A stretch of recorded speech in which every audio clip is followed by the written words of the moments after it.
సిగ్గి సరే ఉండాలి రేపు కదా ఇవ్వకుండా చెప్తాం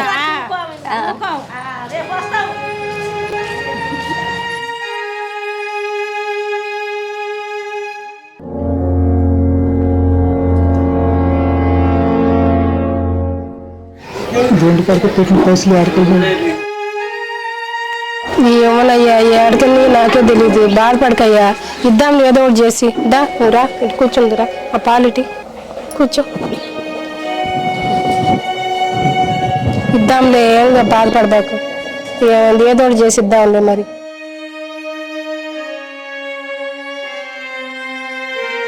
ఈ గుండుగాడు కథలు పడుతుండు బాత్రూమ్కే వెండి అని సృజనకు ఫోన్ చేస్తా